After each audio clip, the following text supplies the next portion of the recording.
Hello, I shaved my face on accident. But we're going to Resonator, so who cares? It's time to go back to Italy. All right, let's break down this character trailer.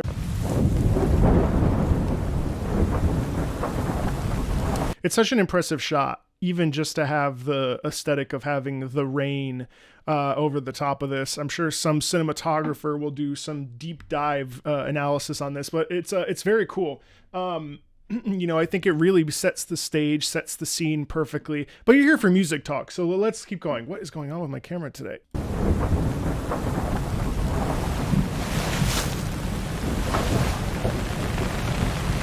I find it interesting that she's the only person that has some sort of color. I think it really highlights life.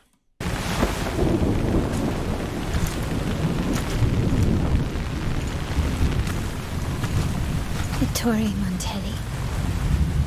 I'm not crazy about the Italian translation, or the Italian pronunciation, I should say. Ettore would have been really nice, but you know, we get what we get. I'm not unhappy with this performance at all.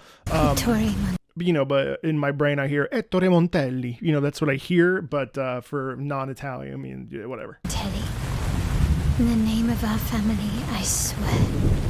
Giacomo Fasciaspina will soon. Fasciaspina. What I find really interesting, Giacomo Fasciaspina, what I find really interesting here is that we don't have any music. What we actually get is sound design. And the sound design is really effective. Rain is a palpable feeling, and rain can mean so many different things. You know, the French and the French chanson, when they wrote about pleurs, usually it would be, it's almost, there's a sensuality in rain. Now we sometimes attribute rain with melancholy or with sadness, and that's appropriate, but I also, you know, it's certainly appropriate for this particular funeral sequence. But I do think that having the sound of just rain with no music underneath is actually more effective than if we had included rain in it. Bow before you in regret. May his repentance bring peace to your soul.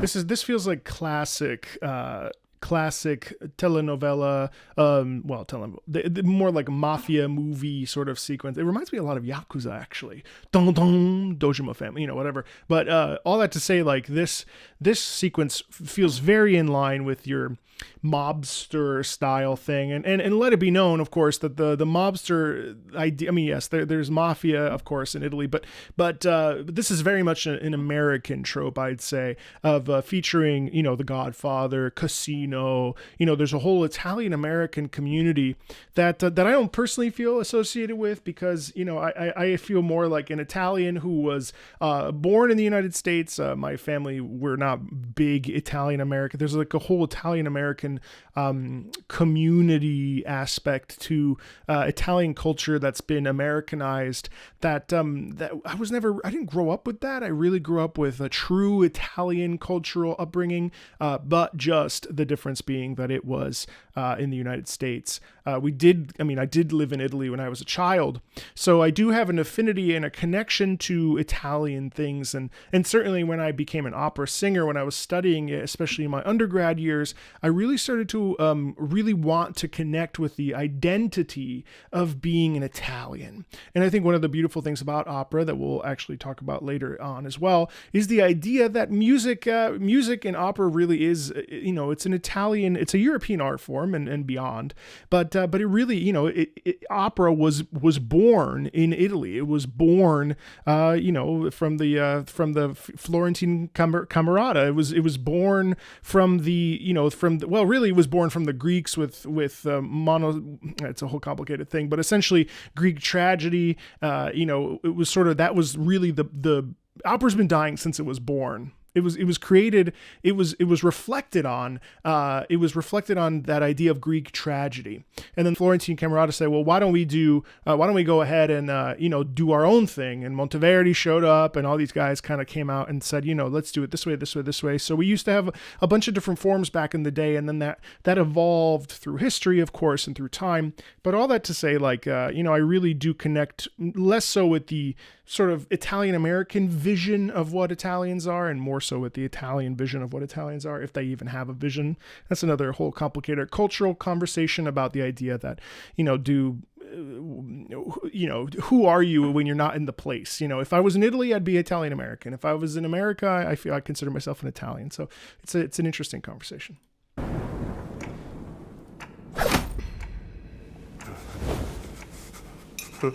Good morning, Mr. Fasciaspina.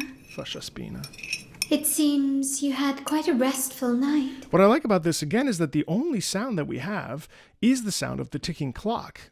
Sound design here is really impeccable.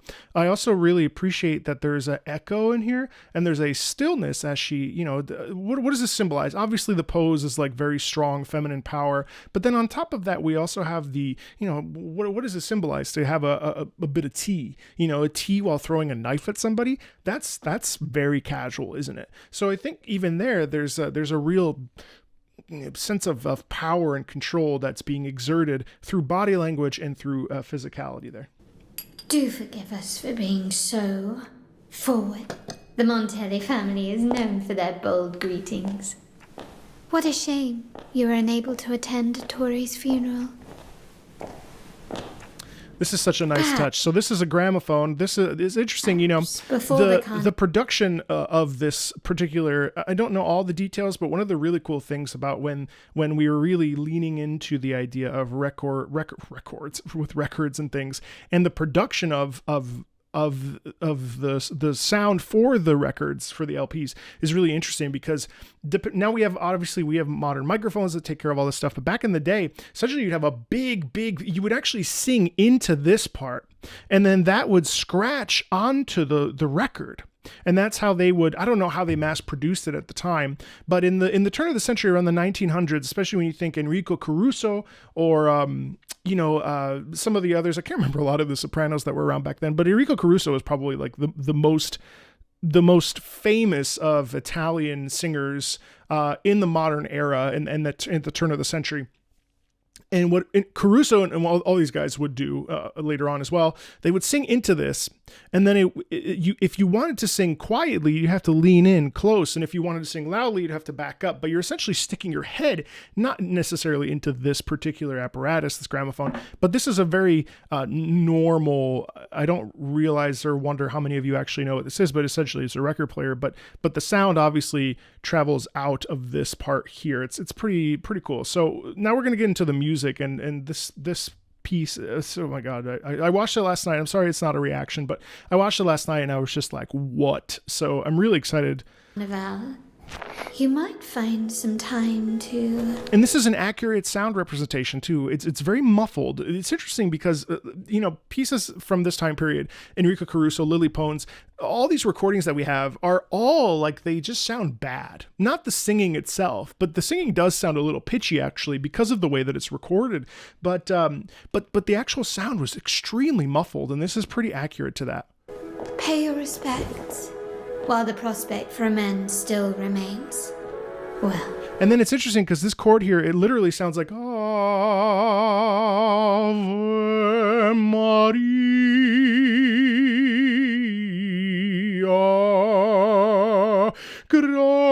gratia plena, Dominus Deus benedit. Listen how it starts. While the prospect for amends still remains. Well, morning hours are precious. Therefore, I shan't impose any further. Enjoy the rest It does of your morph day, into something else here in a Mr. second. Fasciaspina. I'll see you at the auction. But what we get is actually this operatic, obviously, but we get this this harp arpeggiation.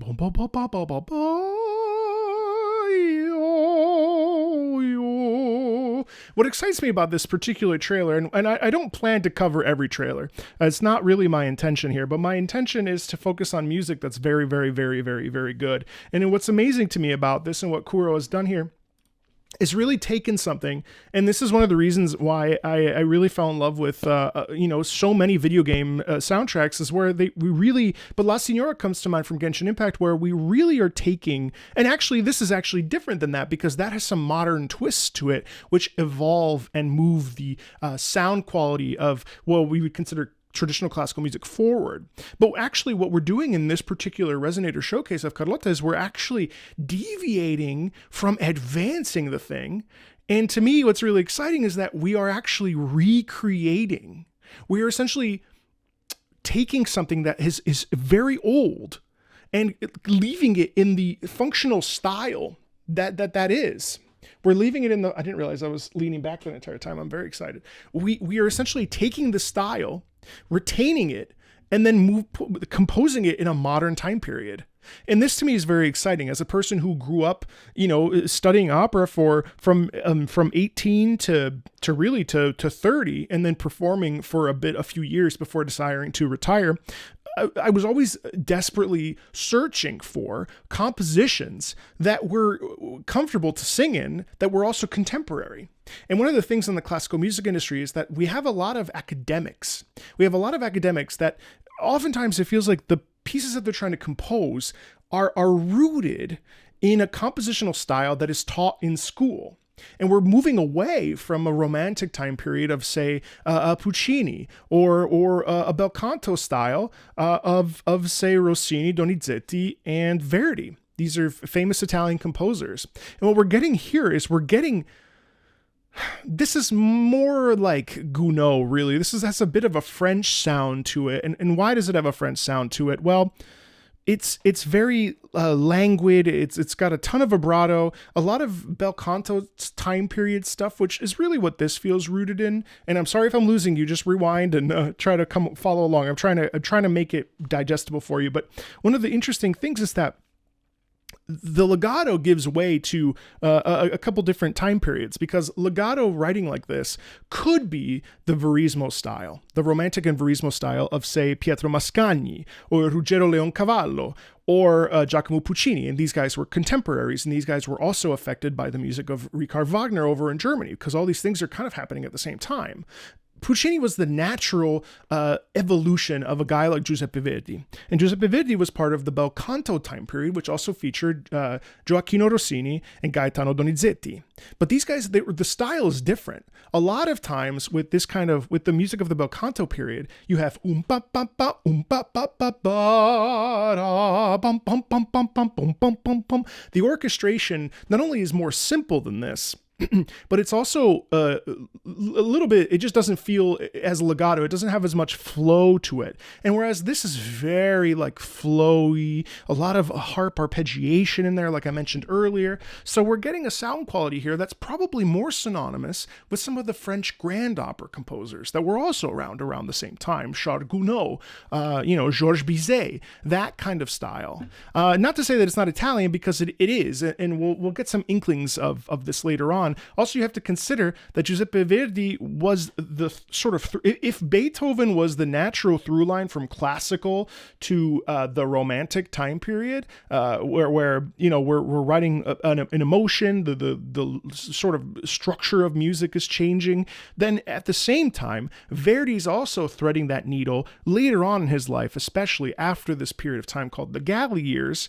That's where we're threading the needle and moving into Puccini, which is much more still the Romantic time period, but we're moving into that sort of Verismo, very real, high drama of that style of writing, which is also in line with the art. And holy shit, I just ranted for 10 minutes. I hope you're still here. Let's keep going.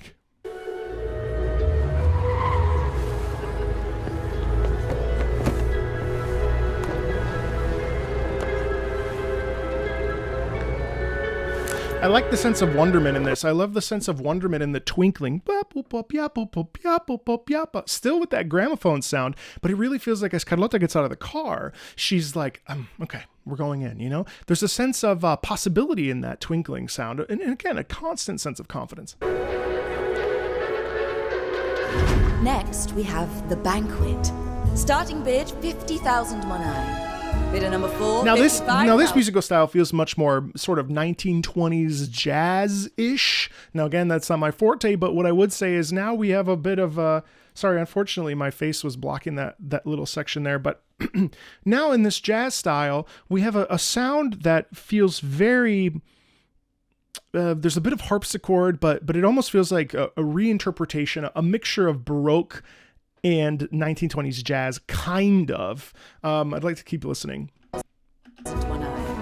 60,000. And I know I say that because of the drum set. It's very. 150,000. And this part, this feels much more like your Mario Puzo, the Godfather sound. It feels very, very mafia movie type style, you know. Number 3, 200,000 monai going once, going twice.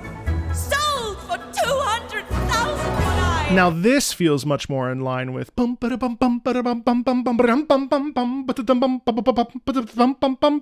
that feels much more in line with that bel canto style that I referenced earlier. If you're still with me, I find that that's similar. That's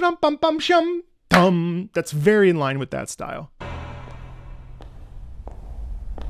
To our friends, the Montellis are always generous. As for our traitors... You know what's interesting? This almost looks like, I mean, it's not, but it almost looks like the Final Supper of Jesus Christ. Not really, but just the way that they're sitting at the table, it does remind me of the Last Supper, that famous painting. I have one back there of sacrilegious, but of Star Wars characters. Anyway. Always generous. As for our traitors...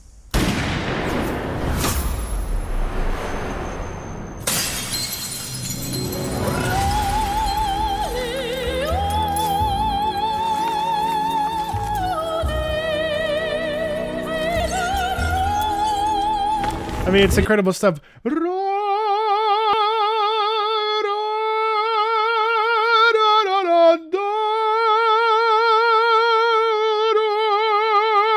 It's a very lyrical phrase. And again, this is actually borrowing with that. We're just taking what we heard earlier and just adding the soprano on top. And what we're really getting there is that sense of legato. And what's amazing about operatic style of composition is that the voice is actually the principal part of that experience. While we have the accompaniment, and it's a very integral part of the thing, obviously you need accompaniment to guide the melodic singing. The singing is the hero. The singing is the main part of this. Also, we have to understand that the singer here, it's called the dance section, but this is absolutely representing Carlotta. This is Carlotta's theme. This is Carlotta's elegance, her ability to, you know, kind of move things along the way that she wants them, her ability to transcend any sort of challenge. There's a sensuality, a femininity. Those are all things that are highlighted and put on display, but also what you have to understand is that the act of opera singing requires a great deal of athleticism. It's not just a park and bark or a stand and sing. I mean, the physical ability to produce an operatic tone is one that is incredibly athletic. It's essentially an Olympic sport in a lot of ways. And what I love about this transition is just the visual design here. As she springs into action, check this out. For our traitors. Watch this. We shoot, shoots clips the mask, and then watch. She turns around, ready for action. Smile on her face.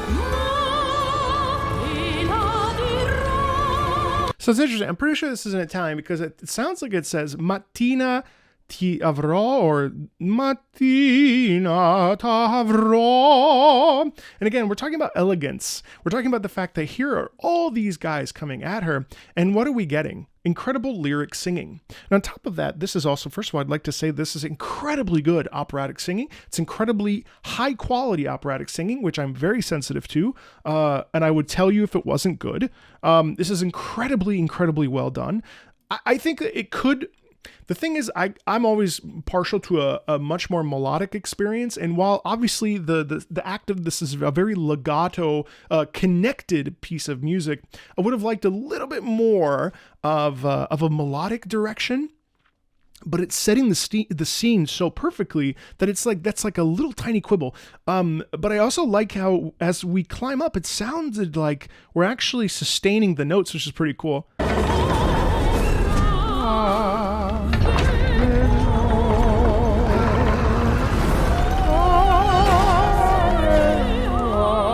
As she climbs up, it actually kind of goes up. The melody meanders a little bit, which is not inherently a problem. This is such a huge upgrade from anything I heard in the first the 1.0 patches, all of it, frankly. This is there were other nice things, of course, with the Black Shores and the Firmament, but this is such a memorable experience, and my excitement for this really also stems from the fact that here we are representing opera in a non-cliche, stereotypical, or superficial way. What we're getting is a proper exploration of the classical sound.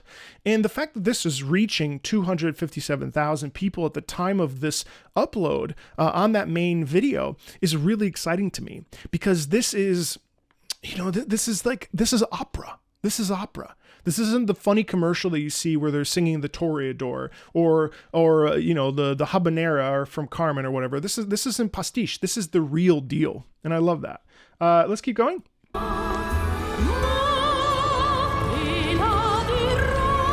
See, and that's cool too, because it's in unison with the. This is all in unison. Is this your? And then there's the tension. So first of all, we get some unison performance here, but then here's the tension.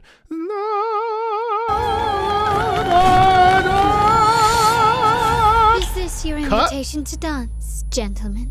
We move the music 300. No need to rush. The ball has only just begun. And that's genius. I mean, this is fantastic stuff. Right? That's how we end. Because I thought that we would end here. Dance, gentlemen. No need to rush. The ball has only just begun. But instead we end there. And what an incredible mixture here. And this is why visual and music can go so well together. And why opera is also a visual medium in a lot of ways. Now we land in the car, and suddenly we have the conclusion, and the connection here between audio and visuals is divine. And this is excitement. And what is this? This is the forming of that glass, right? The power that she has. And now we get that sort of the culmination of her power. We get this building up in the piano as she collects all these pieces of glass. What a shot. And then listen to the piano. A little bit of harpsichord movement in the underneath. And this is really the climax here.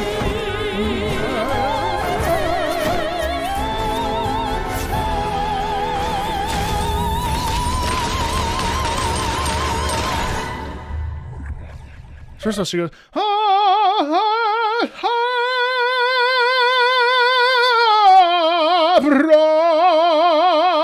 right? Actually, no, there's a slight crescendo into the ending there. Why don't we cut a deal? You can have the Fascia Spina estate on Breda Street. And 10 chests of Monai. No, wait.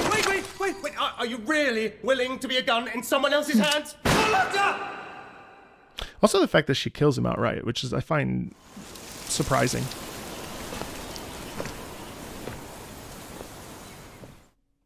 Obviously, it's off screen, but the fact that we do have that full-on violence there is very interesting to me. Well, hopefully this has helped you. I mean, the ending there, that culmination of the, I'm just enamored, enthralled, excited beyond belief.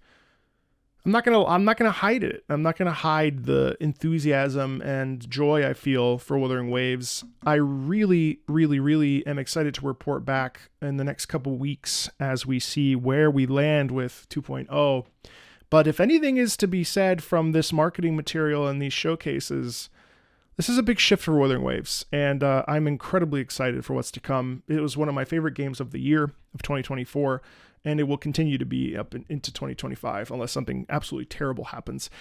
This is definitely my patch. So if you're new to the channel, or if you haven't seen this before, we're going to be talking about Wuthering Waves music a lot. So I do hope that you'll stick around.